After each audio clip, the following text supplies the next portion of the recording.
একজন অপরাধীকে তো ধরা যায়, নানাভাবেই তাকে আটক করা যায়, গ্রেপ্তার করা যায়, বিচারের রায় তৈরি করে সেই রায় কার্যকর করা যায়। কিন্তু এটাই তো শেষ কথা না, নানা ইতিহাস, অজানা কথাও সেগুলো বের করা আর প্রয়োজন আছে। সেই জায়গা থেকে অনেকে বলছিলেন একটা স্বাধীন তদন্ত কমিশন যদি তৈরি করা হয়, সেখানে গিয়ে নানামুখী তথ্যগুলো সংগ্রহ করা হয় এবং সেই জায়গায় যদি সুপ্রিম কোর্টের আপিল বিভাগের একজন বিচারপতিকে প্রধান করে ডিফেন্সের কেউ একজন, ডিজিএফআইয়ের পক্ষ থেকে, এনএসআইয়ের পক্ষ থেকে, স্বরাষ্ট্র মন্ত্রণালয়, প্রতিরক্ষা মন্ত্রণালয়, নানা গুরুত্বপূর্ণ সংস্থার প্রতিনিধিরা দিয়ে একটা তদন্ত কমিশন যদি তৈরি করা যায়, সেক্ষেত্রে হয়তো অনেক তথ্য আমরা জানতে পারবো যেটা আমরা জানতে পারিনি এতদিন ধরে। কি বলেন? দেখেন, আপনি স্বাধীন তদন্ত কমিশন করবেন না কি করবেন এবং এটার নাম কি দিবেন, কাদের দ্বারা এটা আপনি মানে ফর্ম করবেন, এটা সরকার বুঝবে। ওটা নিয়ে আমার নিজস্ব কোনো দাবি দেওয়া নাই। আমার দাবি দেওয়া হলো একটাই, সেটা হলো যে জিয়াউর রহমান এই দেশের একজন প্রেসিডেন্ট ছিলেন এবং খুব জনপ্রিয় প্রেসিডেন্ট ছিলেন। আমি যত প্রেসিডেন্টকে মানে মৃত্যু হয়েছে যাদের, তাদের মধ্যে এত জনপ্রিয়তা নিয়ে বোধহয় কেউ মারা যায়নি। উনি এতটাই জনপ্রিয় প্রেসিডেন্ট ছিলেন। এবং আমার প্রশ্নটা হচ্ছে যে ওনার এই হত্যাকাণ্ডের পেছনের কারণগুলি কি, এটা কিন্তু আমরা এখনো আসলে সঠিকভাবে জানি না। এবং তার চেয়েও জানি না যে হত্যাকাণ্ডের পেছনে মাস্টার মাইন্ড কে ছিলেন, কার কারণে, কার চিন্তায়, কার পরিকল্পনায় অথবা কার ষড়যন্ত্রে এরকম একটা জনপ্রিয় প্রেসিডেন্টকে হত্যা করা হলো। এটা আমরা এখন পর্যন্ত ক্লিয়ার না, কেউ ক্লিয়ার না কিন্তু। এবং কেন ক্লিয়ার না, এটা নিয়ে নানা ধরনের আপনার থিওরি আছে, নানা ধরনের বক্তব্য, প্ল্যান, এক একজন এক একভাবে বলে।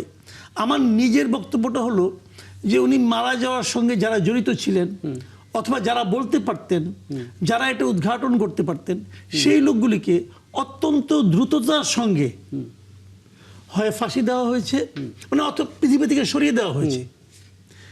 এবং এই সরিয়ে দেওয়ার কাজটা মূলত করেছেন জেনারেল এরশাদ। উনি রাষ্ট্র ক্ষমতায় এসেছেন, এসে এই কাজগুলি উনি খুব চতুরতার সঙ্গে বলেন অথবা দ্রুততার সঙ্গে বলেন, এই কাজগুলো উনি করেছেন। এতে ফল যেটা হয়েছে, কিছু লোককে আমরা, এমন কিছু লোককে আমরা হারিয়েছি যারা থাকলে পরে হয়তো আমরা জানতে পারতাম কোন ঘটনার জন্য কে দায়ী অথবা কে দায়ী নয়। সেই জায়গাটা কিন্তু আমরা এখন, যার আমলে এটা ঘটেছে, এরশাদ সাহেবের আমলে, একটা থিওরি কিন্তু ওনাকে নিয়েও আছে যে এই ঘটনার পেছনে উনিও আছেন। কারণ উনি ছিলেন হলো প্রথম বেনিফিশিয়ারি জিয়াউর রহমানের মৃত্যুর ফলে। কারণ এটা তো আপনার অপরাধ বিজ্ঞানীরা জানেনি। আপনি অপরাধ বিজ্ঞান যখন কোনো অপরাধ সংঘটিত হয়, তখন তদন্ত করতে আসলে গোয়েন্দারা কিন্তু প্রথম যে জিনিসটা দেখে যে এই অপরাধের কারণে, এই ঘটনার কারণে কে লাভবান হলো। এখন বাংলাদেশে কেউ তো অস্বীকার করবেন না যে জিয়াউর রহমান সাহেবের মৃত্যুর কারণে লাভবান সরাসরি হয়েছেন এরশাদ সাহেব। তো ওনাকে কেন আপনি সন্দেহের তালিকায় আনবেন না? কেন আনা হলো না? এখন এইগুলি তো প্রশ্ন থাকছে এবং এটা নিয়ে অনেক বইপত্র আছে যে উনি এইগুলি সবগুলি করেছেন। উনি ওনার সাক্ষী, ওই ঘটনার সঙ্গে যারা জড়িত ছিল অথবা যারা জড়িত ছিল বলে অভিযুক্ত ছিল অথবা যে নাকি বলতে পারত, নানাভাবে এদেরকে কিন্তু উনি সরিয়ে দিয়েছেন পৃথিবী থেকে। তো এতদিন পরে হলেও একজন লোককে পাওয়া গেল। এখন যাকে পাওয়া গেল তিনি সব জানেন অথবা তিনি সঠিক জানেন অথবা সঠিক জানলেও সঠিক বলবেন, এই সবগুলির সঙ্গে কিন্তু যদি কিন্তু ইত্যাদি রয়েছে।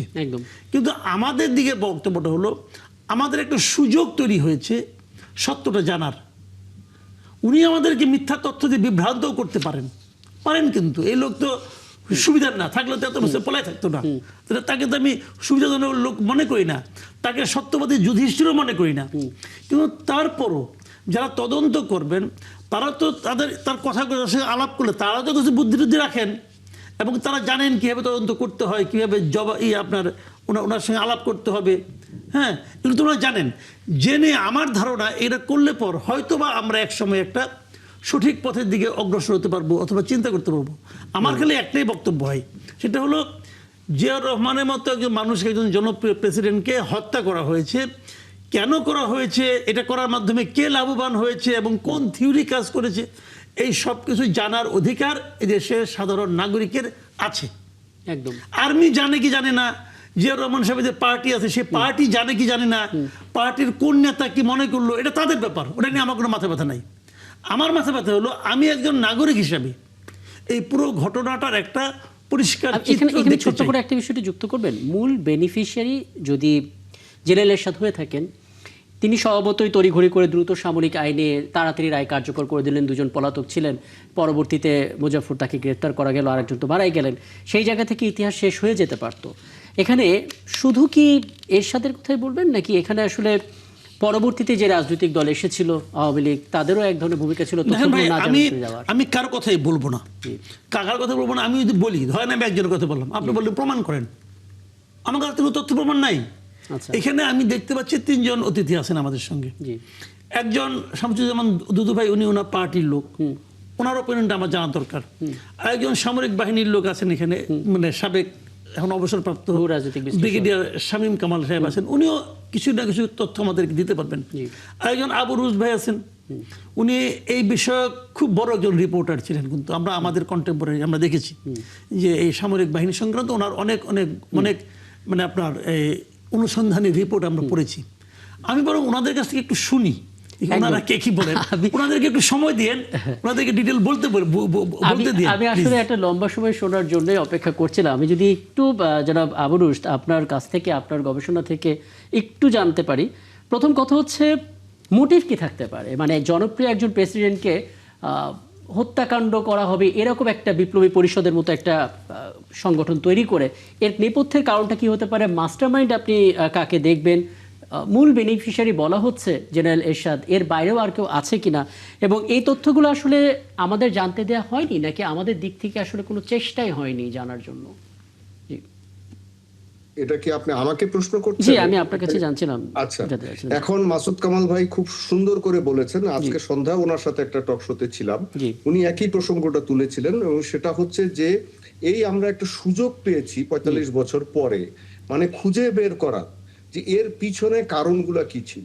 এখন উনি তো বলেই দিয়েছেন যে এই ভদ্রলোক আপনার হয়তো আবার বিভ্রান্তও করতে পারেন, কিন্তু যেটা পজিটিভ সাইড সেটা হচ্ছে যে আমাদের যারা অফিসাররা তদন্তে থাকবেন বা আমাদের যারা অন্যান্যরা তদন্তে থাকবেন, তারা তো অন্যান্য নথিপত্র সাথে রাখবেন, খোঁজ খবর নিবেন, ক্রস চেক করবেন। এইটার আগের যে আপনার ফিল্ড জেনারেল কোর্ট মার্শাল হয়েছিল সেই সমস্ত নথি সেনা দপ্তরে আছে, ডিজিএফআই তে আছে, সেগুলো খুঁটিয়ে দেখবেন।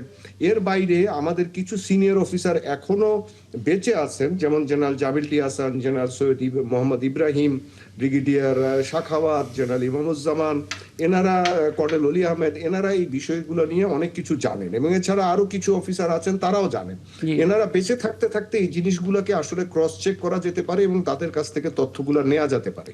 সবচেয়ে বড় কথা হচ্ছে যে এই তথ্যগুলা মানুষকে, বাংলাদেশের মানুষকে জানতে হবে। জেনারেল এরশাদ যে এফজিসিএম বা ফিল্ড জেনারেল কোর্ট মার্শালটা করেছিলেন, সেই তথ্যগুলা কিন্তু এ পর্যন্ত বাংলাদেশের মানুষ জানতে পারেনি। আমরা মাত্র কয়েকটা বইয়ের মাধ্যমে এই জিনিসগুলো জেনেছি। তার একটা হচ্ছে চট্টগ্রামে তখন যিনি ডিসি ছিলেন তার বই, জিয়াউদ্দিন চৌধুরীর, আপনার মেজর রফিকের 81 রক্তাক্ত অধ্যায়, তারপরে লেফটেন্যান্ট কর্নেল হামিদের একটা বই, এবং আপনার অ্যান্থনি মাসকারেনাসের লিগেসি অফ ব্লাড বই।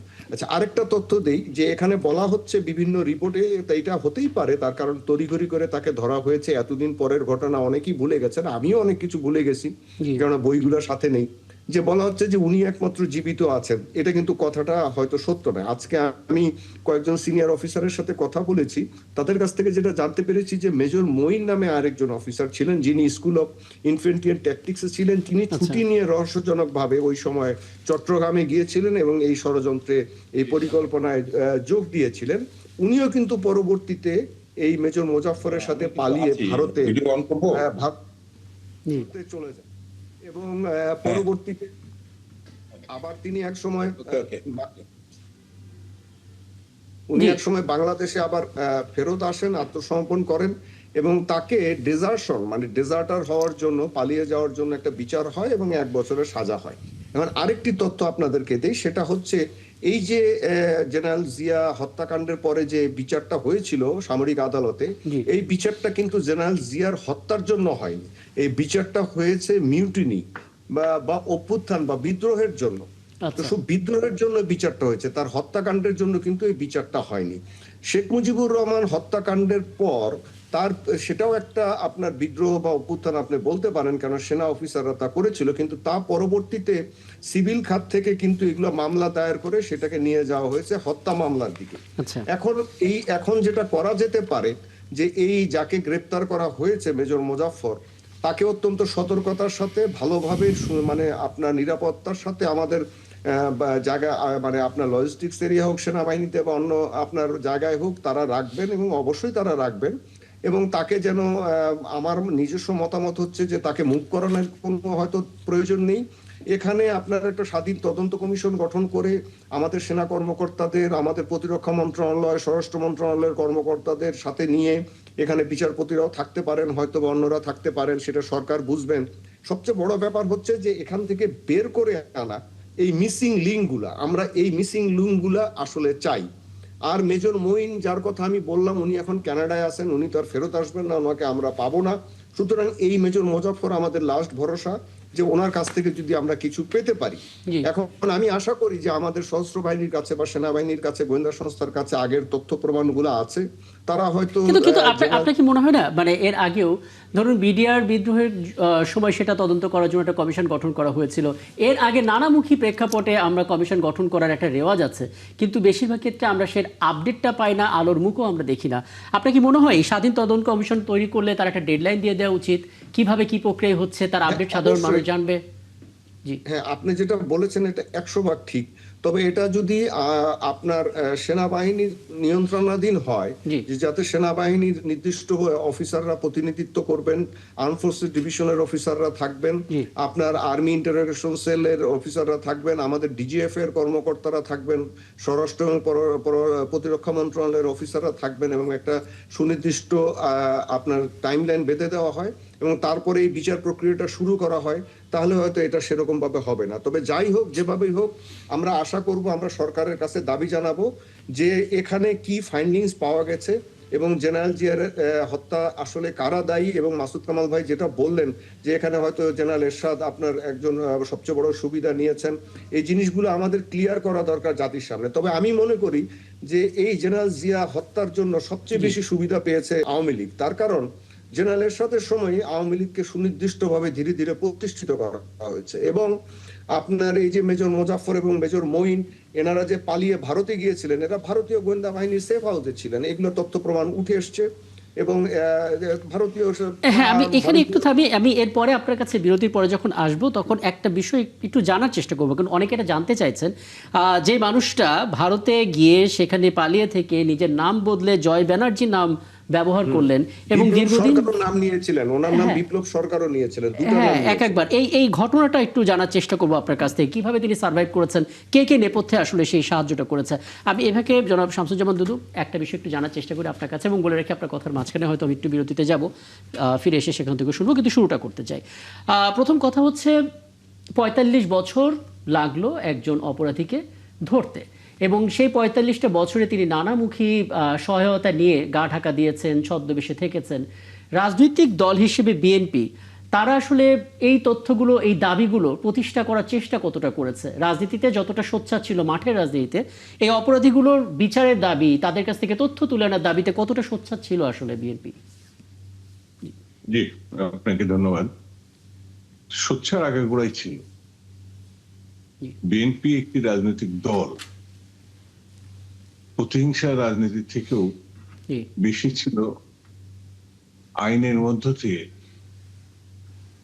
আইনের শাসন বা গণতন্ত্রের সপক্ষে কাজ করা। শহীদ জিয়া রহমানের মৃত্যুর পর, সাদত বরণের পরে আপনি লক্ষ্য করবেন যে সব থেকে বেশি ক্ষতিগ্রস্ত হয়েছিল তার পরিবার, যেমন বিএনপি যেমন, ঠিক তেমনি স্বাধীনতা গণতন্ত্রের জন্য যে দেশটি স্বাধীন হয়েছিল সেই দেশের মানুষ। শহীদ জিয়া রহমানের প্রসঙ্গ আসলে এখনো এদেশের মানুষ আবেগতাড়িত হয়। তার হত্যাকাণ্ডের পরে দুটি শক্তি আমার কাছে মনে হয়েছে সরাসরি লাভবান হয়েছে। সেটি হচ্ছে এই দেশের স্বাধীনতার সার্বভৌমত্বের রক্ষাকারী যারা ছিলেন, সপক্ষে যারা কাজ করেছে, তাদের বিপক্ষে যারা ছিল তারা সব থেকে বেশি লাভবান হয়েছে। যেমন আমাদের পার্শ্ববর্তী দেশ, শেখ মুজিবের সময় যেভাবে বাংলাদেশকে তারা নিয়ন্ত্রণ করেছে সেটি কিন্তু সেই জিয়ারের সময় সম্ভব হয় নাই।